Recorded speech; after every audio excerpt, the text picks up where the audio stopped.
preguntaron a nosotros, ¿pastafrola de membrillo o pastafrola de batata? Membrillo, sin duda. Bien, muy bien.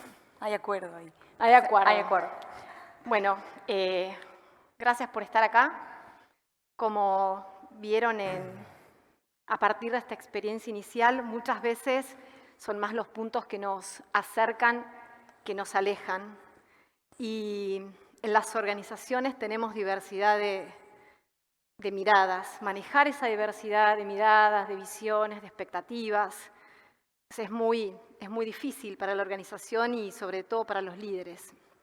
Y la verdad es que hoy cada vez más tenemos que estar como líderes desarrollando herramientas y estrategias nuevas para poder trabajar en colaboración y sobre todo uno de los retos más grandes que tiene la organización el día de hoy es esos diálogos intergeneracionales que existen en la organización, que son retos y que hoy se está perdiendo un poco ese diálogo en general y sobre todo el intergeneracional. Que fomentándolo, que trabajándolo, que potenciándolo, sin ninguna duda va a generar una mejora de la cultura organizacional y sobre todo, digamos, un mejor clima de trabajo y asimismo una efectividad en nuestro trabajo. Hoy tengo la suerte de presentar un panelazo federal, Federico de Futurock, de Capital, Maru de Córdoba y Inés de Tucumán. Ellos son profesionales con miradas completamente distintas, con visiones distintas, con motivaciones distintas, hasta con ideas políticas distintas, donde nos van a contar cómo han trabajado con personas, cómo han desarrollado sus proyectos a través del trabajo en colaboración con otras personas completamente distintas y cuáles fueron sus desafíos en el día a día. Así que bueno, gracias también por aceptar este desafío de estar acá. Gracias. Empiezo con vos, Inés. ¿Qué te permitió tu experiencia internacional? ¿Qué adquiriste con tu experiencia internacional? Si tuviera que resumirlo, creo que hay como dos grandes cosas que las aprendí en esa experiencia estudiando en universidades de Estados Unidos, acá, que son, una, tener una caja de herramientas para construir mi propósito o para invitar incluso a mi equipo y a mis pares de la política a conocer nuestros propósitos y hacerlo de la manera más auténtica posible y a tener una teoría del cambio detrás de ese propósito, ¿no? Como para poner un ejemplo en definir una comunidad en la que uno quiere impactar, en identificar la dimensión de la vida que quiere mejorar y construir a partir de ahí como un modelo de cambio. Y lo segundo creo que fue entender el poder que tiene la narrativa, lo que en inglés se le llama el storytelling, ¿no? Creo que en la Argentina hubo un momento no muy lejano en donde nos hicieron creer que el relato era malo y yo me di cuenta que era muy poderoso, ¿no? Hubo una frase del expresidente de los Estados Unidos, de Barack Obama, yo hice un programa de liderazgo con la Fundación, que dice, una de las tareas esenciales de un líder es contar la mejor versión de su pueblo. Y a mí me obsesionó un poco esa idea a lo largo del programa y cuando tuvimos chances de conversar con él, yo le dije como, bueno, ¿qué onda eso? ¿Qué significa? Y me dijo algo que en ese momento no lo entendí tanto, que era, bueno, Inés, vas a tener que entender que hay narrativas que son hegemónicas, que son históricas y que vas a tener que entenderlas para poder hackearlas. Y me di cuenta lo poderoso que es construir o ir detrás de construir una narrativa. Solo por poner un ejemplo, yo tengo cofundamos con dos socias una incubadora que busca mentorear a mujeres indígenas descendientes, y no es lo mismo decir que estamos acompañando a mujeres para que no se extinga el conocimiento ancestral que decir que soñamos con que en cada rincón de la Argentina existan empresas gerenciadas por mujeres indígenas descendientes. Lo segundo se parece más a una narrativa y creo que poder haber construido un propósito y una narrativa a partir de ahí nos permitió tener más apoyo financiero para llevar a cabo los proyectos. Interesante porque es importante contarles que vos hackeaste el famoso color marrón de las mujeres. Es muy interesante la historia que hay detrás. Creo que hay un poco, está bueno lo que mencionás, porque un poco lo que me pasó al principio cuando empecé a hablar de lo marrón, de la identidad marrón, de que existe racismo en la Argentina, mi contexto muy cercano, varias personas de mi contexto cercano me decían, no, eso no existe, el color de piel en la Argentina no es un problema, nos mestizamos, digo, un montón de argumentos sensatos, pero que había que hackearlos, ¿no? Y solo por ponerles un ejemplo, y los invito a que lo vean, hace 3 semanas publicamos un video que, distinto de los otros, lo vieron 2 millones de argentinos. Y eso habla un poco de que había que hackear esa narrativa de manera colaborativa con otros actores, y lo que nos permitió un poco, a mí en lo personal, darle la razón a Obama de que había que hackear la idea de que la Argentina es blanca, es europea, que todos bajamos de los barcos, porque eso es verdad, pero también es verdad que somos la mayoría indígenas descendientes y que hay una desigualdad estructural en la Argentina, que la pobreza de la Argentina tiende a ser indígena descendiente. Totalmente, buenísimo. Sigo como Fede, contanos de Futurock. Vos hackeaste también, vos tenés una audiencia importante. Contanos del proyecto. Bueno, nosotros surgimos en el 2016. El primer desafío era hacer un medio. Nosotros no veníamos éramos una serie de comunicadores, periodistas, gente vinculada a los medios, pero que trabajaba, ¿no? Que era propietaria. Todos nos dijeron que era imposible en Argentina construir un medio, más si además lo queríamos hacer independiente, o sea, que efectivamente fuera nuestro. Ahí Internet, como a muchas empresas, creo que Internet dio una posibilidad. Sin Internet no hubiéramos podido hacer eso, porque en otro momento histórico armar una radio implicaba ya de por sí una serie de costos iniciales que a nosotros nos superaban, de antenas, equipamientos pesados y demás. La hicimos por Internet con un costo muy bajo inicial, no necesitábamos prácticamente capital, y al mismo tiempo siempre lo encaramos en un sentido de hacer una radio profesional, que queríamos construir un medio de comunicación, instalarlo como en la Argentina, que exista un medio nuevo. Y lo logramos a fuerza de trabajo, también porque creemos que el diagnóstico que hacíamos, y me parece que tiene que ver con lo que hablaban antes en un punto, de la cuestión más política, que es que vivimos en un momento donde hay una crisis democrática. Ejemplos sobran, ¿no? Qué sé yo, cuando me refiero a crisis democrática es donde los niveles también, la conversión política, que antes iba por carriles más o menos normales, está desmadrada, ¿no? Ejemplos sobran, no sé, la toma del Capitolio en Estados Unidos hace poco tiempo, lo que pasó en Brasil, atentado en la Argentina contra una vicepresidenta. Bueno, estamos en una situación extraña. Y creemos, volviendo a los medios y a nuestra razón de ser, que en parte eso no es culpa de nadie y es culpa de todos, pero creemos que los medios pueden jugar a generar una sociedad más irritada, más frustrada, más enojada. Creo que cualquiera que tiene una experiencia de prender la radio un rato, más que con información te das con emociones, ¿no? Como complicadas. Y no importa a veces el color de lo que estés escuchando, ¿no? Una metodología. Es el medio cebando a la gente. Y nosotros con nuestra propia agenda, que está más vinculada a cuestiones de género, a la ecología, a la política también, a cuestiones ligadas a la juventud, porque nos escuchan gente entre 20 y 30 años sobre todo, proponemos otra cosa. Proponemos, no aplicamos un discurso que esté tan cargado, ¿no? de andar tirándose sillazos, que es un poco de cómo termina discutiendo la política, lo estamos viendo ahora en las internas, ¿no? Es una forma complicada. Y en ese sentido, para poder hacerlo, les doy 2 ejemplos cortos. Uno es muy básico, pero de vuelta, vean si a ustedes les pasa en los medios que consumen. Sacamos a opositores y oficialistas según, estamos en el 2016 nosotros, o sea, tuvimos gobiernos distintos y aplicamos siempre el mismo criterio. Primera medida, que ya es una rara avis, debería ser una obviedad lo que estoy diciendo. Y segundo, que en términos de financiamiento nos financiamos con sobre todo el 60% de nuestros ingresos son de los propios oyentes que colaboran con el medio. Y el otro 40% está constituido por pauta publicitaria, sea pública, privada y otros emprendimientos que hacemos, una productora de eventos y demás. Entonces, eso nos da también una independencia efectiva, concreta, material de recursos, que nos aleja de ser un medio que esté, como se dice habitualmente, operando para alguien.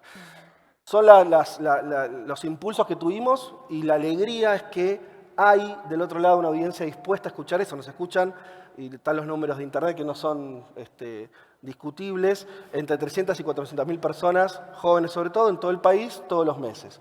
Esa es nuestra audiencia base, además de todas las, ahora ustedes saben, se escuchan las radios por Spotify, por YouTube, además de eso, los canales propios. Entonces, bueno, evidentemente vemos que hay ahí. Creemos, de hecho, que hay espacio para muchos medios más con esta impronta. Si el medio es genuino, de hecho empieza a haber canales de streaming nuevos, ¿no? Nuevas caras, existe esa posibilidad. Ahora, la receta que creo y la responsabilidad que creo que tenemos como medio en un contexto como el que estaban hablando es apostar, porque todos estamos en contra de la grieta, pero bueno, ¿qué hacemos? Entonces, nosotros, nuestro granito de arena es esto que les acabo de decir. No sé si es mucho o poco, pero al menos es un encare distinto a cómo se piensa en los medios de comunicación. O sea, apostás Perdón. a buscar diversidad en tu audiencia, pero una construcción, a partir de desacuerdos, encontrás los acuerdos y tu audiencia busca eso. Te lo digo, sí, y te lo digo también de otra manera, es no subestimar al que te está escuchando. ¿No? Sino porque la idea que está atrás de cuando vos tenés que editorializar todo el tiempo, o sea, lo que vemos todos, ¿no? De vuelta, no estoy hablando de un medio en particular, ni siquiera de una tendencia en particular. Cuando vos escuchás todo el tiempo a periodistas que están más enojados que cualquiera, ¿no? Del otro lado es como el que recibe eso, no está recibiendo información, no está recibiendo nada que pueda hacer con eso salvo enojarse más. Yo digo, eso nos ayuda porque, y cierro con esto, foros como este, donde hay propuestas del mundo de las empresas, de las corporaciones, que tienen que ver con la diversidad, tienen que ver con la responsabilidad social, tienen que ver con agenda económica también. En ese contexto que acabo de decir, de semejante ruido, ¿cómo metes a esa gente? No hay manera. Entonces tenemos que crear, un ámbito, en los medios al menos, hablo por mí, donde se pueda conversar de otra manera, donde puedas discutir, pero no suponiendo que el otro es un chorro, ¿me entendés? O no sé, que el otro piensa distinto y hasta ahí, listo. Apostar a enriquecerse con miradas diversas. Exacto. Que eso es un poco lo que pasa en las organizaciones también. Realmente cuando partimos un poco de esas brechas generacionales y que los jóvenes y que la generación un poco más grande empiezan, digamos, a ver le falta compromiso, no le falta compromiso. ¿Cómo empezás a acercar esa brecha con diálogo? Creo que tu apuesta va ahí, a Totalmente. ese público también diverso. Maru, en tu caso, vos venís con una gran experiencia como Global Shapers, también como emprendedora joven de una APP que es Evaluados ahí, focalizado en lo que es en educación. Pero vos también tenés una linda historia de diversidad para contar a partir de tu experiencia. Sí, es más, como por un lado emprendiendo desde joven y pensándolo hace 8 años atrás, en donde la oportunidad que me dio de cierta forma esta carrera emprendedora fue un evento, no como este, sino más como un hackathon que se llama Startup Weekend. Ahí es donde encontré y me di cuenta que había otra forma de vivir, otra forma de hacer, en encontrarme conmigo misma, que a mí me encanta hacer, y de cierta forma en ese descubrimiento, porque imagínense arrancar, trabajar en educación, puntualmente lo que hacemos nosotros arranca la empresa con el objetivo de enfocarse en el seguimiento del aprendizaje en clase. Hace un rato Paola habló de educación, también Martín habló de cómo aplicar la tecnología en educación y nuestro foco está ahí, nuestra búsqueda nace desde ahí, pero con poco conocimiento, ¿no? A los 19 años, arrancando a crear una propuesta en el cual trabajamos con las instituciones educativas de nivel superior. Imagínense, por un lado, como dentro de la diversidad, tanto generacional, como también de género en ese momento, donde nosotros trabajamos con vicerrectores, con vicerrectorías académicas, con diversidad también de grupos de actores. Entonces, ¿cómo encontrarme dentro de ese escenario cuando en algunas veces, yo en mi caso estoy en la dirección de ventas, aprender también del sector desde ese rol? Donde en las reuniones algunas veces nos sentábamos y estaba con mi socio y las miradas iban hacia él, por ejemplo. Entonces en esa no mirada, cómo trabajar por un lado conmigo, en esto que sentía aquí, ¿por qué no hay esa visión como para hacia mí? ¿Es algún problema que tengo yo? ¿Puede ser mi falta de experiencia? Eso generando frustración y al mismo tiempo entender que también cómo trabajar esa diversidad, ¿no? Porque al mismo tiempo, si yo me sesgaba en ese pensamiento, siempre tenía que salir, a volver a sentarme, tenía que salir, volver a interactuar, a generar alianzas. Entonces, desde mi lado, cómo lo trabajamos fue aplicar, en realidad fue de trabajo, experiencia y demás, cómo sentar sobre la mesa conceptos más desde cómo proponemos nosotros el valor, cómo aportamos valor y dejar de poner ese foco de atención en la mirada del otro, ¿no? Ese foco en que la mayoría por ahí cuando uno habla con otra persona se empieza a pensar ¿y quién es esa persona? ¿Y qué hizo? ¿Qué es? ¿Qué hace? ¿Cómo lo hace? Cuando el foco tiene que estar sobre la mesa, hablar en términos de propuesta de valor, cuál es el beneficio, cómo vamos a trabajar en conjunto. Desde ese lado, cómo lo viví, cómo las herramientas que me brindó para trabajar la diversidad y que no, de cierta forma, nos nuble nuestros lentes y los lentes de las demás personas, ¿no? Porque, por un lado, el mundo es diverso, somos diversos, y en mi caso, si yo también me sesgaba a poner una etiqueta, a poner una situación, no iba a poder salir de ese lugar, ¿no? Que hoy me permitió, hoy estamos trabajando con universidades de Latinoamérica, me permite sentarme en mesas de toma de decisión, por ejemplo, no solamente acá. Y Global Shapers, como comentaste, más allá de lo que hacemos, que es una comunidad que me permitió, por ejemplo, sentarme en lugares donde también formaban partes líderes mundiales, ¿no? Tuve el privilegio este año de poder participar del Foro Económico de Davos, que se hace en Suiza, y en ese sentido la diversidad estaba, la diversidad sobre una mesa. Cómo conversan los problemas del mundo, que tanto se habló también acá, con un espacio seguro, ¿no? Con un diálogo en el cual uno puede también expresar desde donde está sin esos lentes que uno tiene puestos. Entonces, como toda esta experiencia me permitió también tener esas herramientas para trabajar la diversidad, que creo que es importante, porque otro tema que me parece clave es la diversidad también está en la representación, como dijo Ine.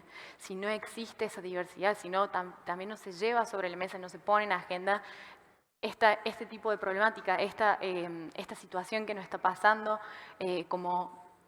desde la juventud, desde género, como áreas, diferentes sectores también, uno no lo hace visible. Entonces, ¿cómo trabajarlo desde ahí? Entonces, bueno, desde ese lado. No, buenísimo. Además, me ponía a pensar cómo es el concepto de la no mirada. Te generó, en cierta forma, alguna frustración, pero pudiste trascender esa frustración y salir adelante y construir estrategias para lograrlo. Creo que es importante ese concepto porque no a veces a todos nos pasa, que a veces a partir de la frustración nos quedamos y sin embargo poder trascenderlo y poder salir y transformarlo en una oportunidad, creo que es un gran mensaje.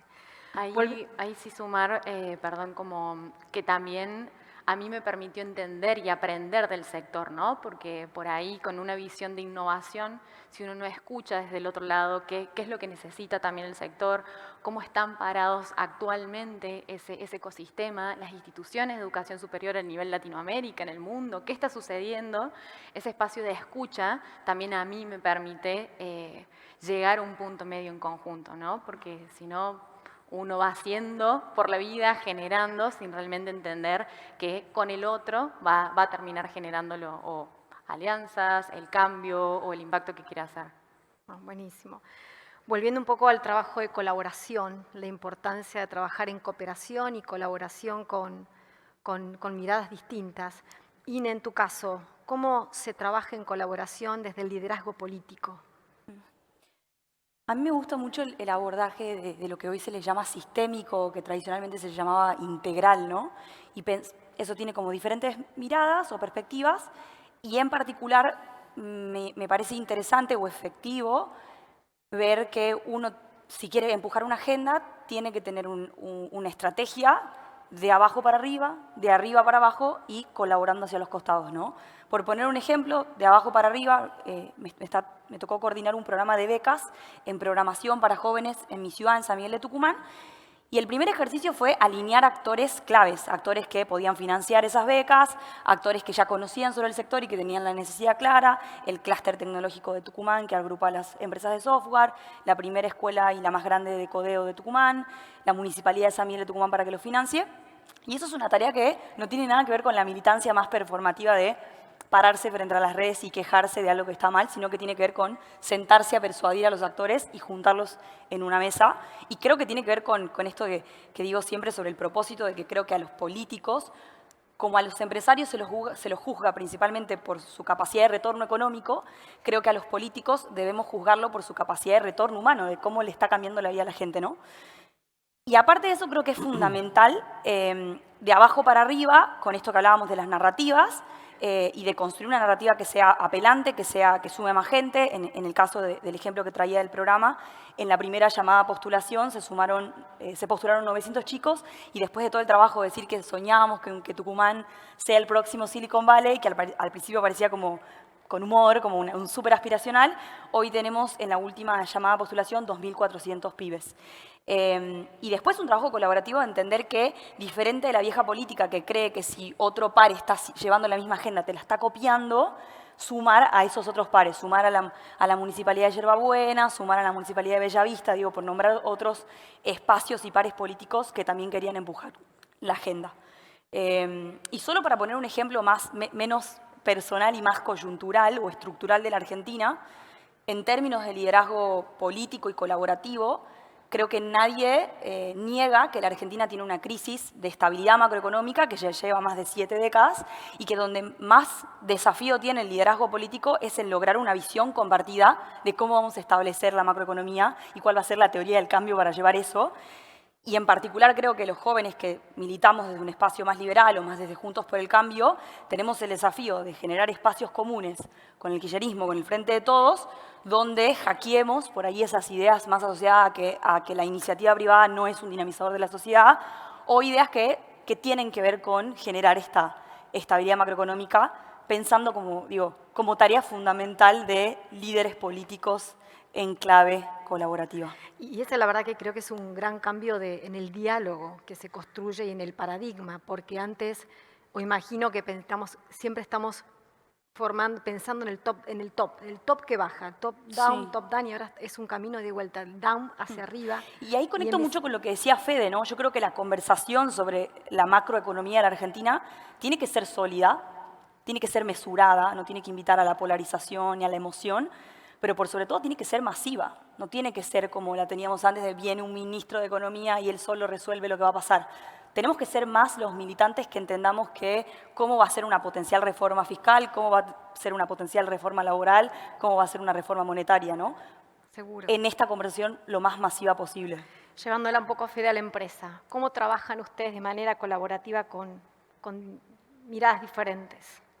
Bueno, por un lado, nosotros como conté al principio, al ser una empresa que empezó de cero y no hace tanto tiempo, estamos cumpliendo 7 años ahora el mes que viene, el 4 de julio, necesariamente abrevamos en las ideas que tenían no solamente los que la fundábamos y los dueños, sino todos los que el primer anillo se acercó a participar y con los cuales construimos la identidad del medio. Te pongo un ejemplo porque se toca con lo de la diversidad, para mí es clave. Para nosotros diversidad implica incluir, ¿no? O sea, el chiste de la diversidad me parece que es ante una situación por ahí a veces muy homogénea, vos incluís actores que no estaban y ahí se te genera la diversidad. Es eso.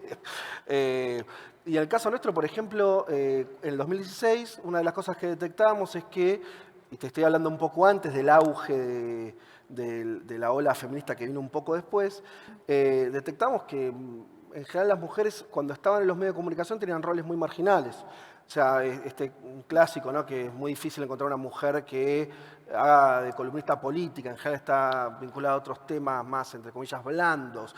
Es más probable agarrar cualquier programación de una radio mainstream y en general te vas a encontrar muchos más varones como conductores que mujeres. Es evidente esa desigualdad. Nosotros lo que hicimos es, aplicamos una paridad que nos fue surgiendo naturalmente. Fíjate qué loco, porque cuando te estoy hablando de paridad, y aún así Futurock empezó a verse como una radio muy feminista. En realidad, soy varón heterosexual y tengo un programa de radio, Juan conduce la segunda mañana, o sea, a lo que voy es simplemente poniendo diversidad, desde afuera todavía se ve como algo que cambió o algo hasta radicalizado en algún punto, ¿se entiende? Lo cual para mí muestra no que nosotros seamos eso, sino el recorrido que hay todavía para cambiar, porque cualquier pequeño cambio todavía es visto como un gran cambio. Claro. Entonces, ahí me parece que está el punto, ¿no? Como cuando decís, bueno, hay que convocar más voces, ser más plurales, bueno, hay que hacerlo efectivo. Y yo lo decía en el tono de la conversación que hay que tener, que es otro al que están planteando en general los medios hoy, los temas. Nosotros, por ejemplo, hay 2 temas que venimos tratando este año y que en los medios no aparece tanto, que es, uno, la crisis de habitación. El público nuestro es joven, ¿no? De 20 a 30 años. En general todos alquilan. Bueno, ¿quién está pudiendo alquilar hoy en las principales ciudades? Es muy difícil, está desacoplado con los sueldos. Y el otro problema que tiene la gente que nos escucha es que tienen trabajo y no llegan a fin de mes. Claro. Ahora, esos 2 temas, que son 2 temazos, que implican conversaciones complejas, que implica no dejar a nadie afuera, como vos bien decías, ¿no? Bueno, en los medios son temas que no están, no hay una agenda ahí que esté muy bien tratada. Entonces, cuando decimos diversidad, estamos hablando de esas cuestiones, ¿no? Hay que incluir más, hay que abrir más y ser más participativos. Y por último, lo último que tenemos en relación a esto que vos planteabas de cómo hacer colaborativo, lo aplicamos hasta la financiación de la empresa. Insisto con esto porque me parece un dato que además vino para quedarse y es la experiencia de muchos medios nuevos que vinieron después de nosotros. Cuando es mucho más sano que tu medio dependa, al menos en un sector muy importante, de la propia audiencia. Si es la propia audiencia la que financia el medio, ese medio tiene libertad real, independencia real. Ahora, si todo tu medio está financiado solamente por pauta publicitaria, es difícil. Vos vas a estar ahí, no importa si sea pública o privada, vas a tener un condicionamiento. Nosotros nos sentimos muy libres porque tenemos 20.000 personas que todos los meses sostienen en parte a nuestro medio de comunicación. Ese me parece que es otro ejemplo de colaboración en un tema muy concreto, que es cómo financiás como volver sustentable, en este caso una radio. Buenísimo. Y ya veo que tenemos poquito tiempo y hay una pregunta que es muy importante para todos, sobre todo para el público de líderes que estamos acá presentes. ¿Cómo ven ustedes a los líderes del futuro? ¿Qué tienen que desarrollar hoy los líderes del futuro que tienen que empezar ya a hacer para trabajar en colaboración? ¿Qué tenemos que desarrollar, que tener para lograr ese diálogo con las personas, ese diálogo diverso, intergeneracional, distinto, que sea efectivo? Creo, por un lado, como la responsabilidad como líderes de que construimos realidades, construimos entornos y también tenemos equipos. Estos lentes que nos ponemos con los que vemos la realidad, que no se nos nublen de cierta forma hacia lo que solamente pensamos, entender que la diversidad puede estar también en un pequeño cambio y que en ese cambio también uno puede unir ese esfuerzo, llegar al mismo lugar a donde se quiere. Por otro lado, en esa responsabilidad con diversidad también dar lugar, dar el espacio a la otra persona, escuchar, porque más allá con quienes trabajamos, colegas, alianzas, esa escucha también hace a que la persona no solamente crezca, va como cualquier ser humano que está en búsqueda de crecer, de llegar a un objetivo, profesionalmente, personalmente. Entonces creo que en esa construcción se tiene que dar colectiva, como hace un rato hablaba Martín del tema de las tecnologías, ¿no? Como también, y que se veía, por ejemplo, en el evento al que fui, en su momento Microsoft, y Microsoft salió a salvar a Apple, que actualmente, bueno, son líderes en competencia, pero cómo hay que trabajar en esa diversidad, o sea, no solamente entre equipos, sino que entre empresas, para llegar realmente a otro nivel, ¿no? de impacto. Ine. Creo que, sin lugar a dudas, tenemos que trabajar con nuestros adversarios, un poco lo que decía Kamaru.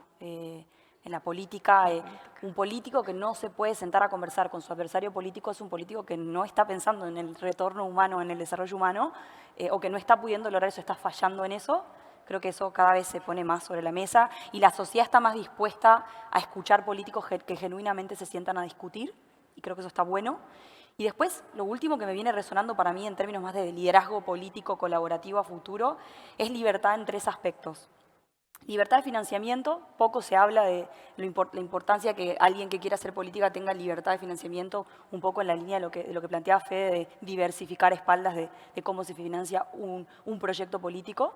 Libertad de resultados, muy en la línea de lo que contaba Facundo Garretón, de pensar en el futuro y ser pacientes sobre los resultados. Creo que muchas de las crisis estructurales que tiene la Argentina no se van a resolver en los próximos 5 años, incluso si hiciéramos las cosas bien. Y libertad de prestigio, ¿no? Creo que la Argentina tiene un montón de verdades incómodas que hay que saber decirlas de maneras mesuradas y de maneras sólidas, pero que son verdades incómodas y que el liderazgo político al menos se tiene que animar a decirlas, así duela y así se implique perder prestigio de cara a la sociedad. Vos hablabas un concepto en off cuando charlábamos que era liderar con propósito también, que los líderes les preguntemos a los colaboradores, a nuestros equipos, sobre los propósitos. Creo que hay algo ahí súper poderoso de cuando uno está armando equipo, de ayudar a construir el propósito individual de quien conforma el equipo y de acompañar a esa persona para que desarrolle ese propósito, evaluándola, monitoreándola, acompañándola y también en este mismo sentido permitiéndole que labure con el adversario, que trabaje con otro par, como un ejemplo, ¿no? Dando el ejemplo. Pero sí creo que hay algo poderoso en entender el propósito con las personas que trabajas. Adversario quizás es un concepto muy político. Sí, pero creo que lo vale también para las empresas, podemos, ¿no? Digo, los pensar en competidores. las personas, claro, las personas diversas, exactamente, que entendemos, o por ahí que las que no estamos de acuerdo, cómo trabajan, qué dicen, digamos, lo que hacen, y sin embargo a partir de ahí tenemos que construir. Fede.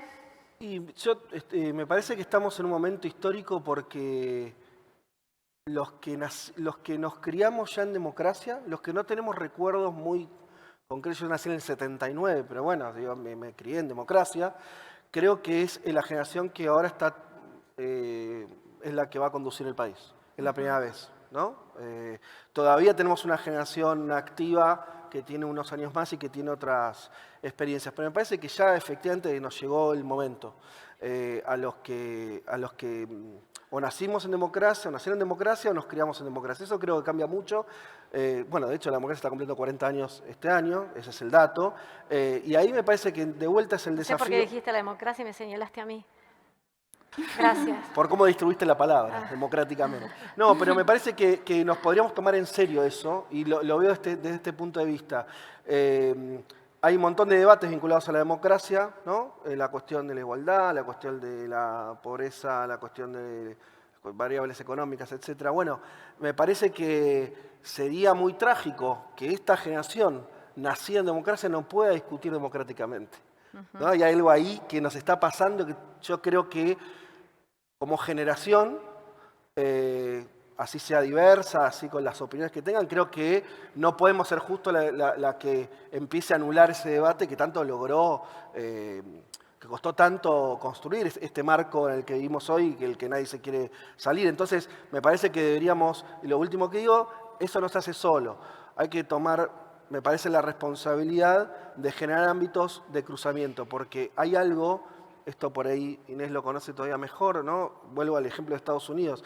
Cuando la sociedad se encapsula y entonces solamente quedan conversaciones y debates en torno a gente que ya está convencida de algo, de ahí al enfrentamiento casi que no me diga nada. Entonces, si nosotros somos capaces de tender puentes reales, de apostar por diversidad de verdad, de escuchar al otro en serio, al otro es el que no opina como vos. Diálogo, diálogo y diálogo. Claro, y sobre la base también de mínimos, lo último diría, yo apostaría, sobre todo miraría un poco más para adentro.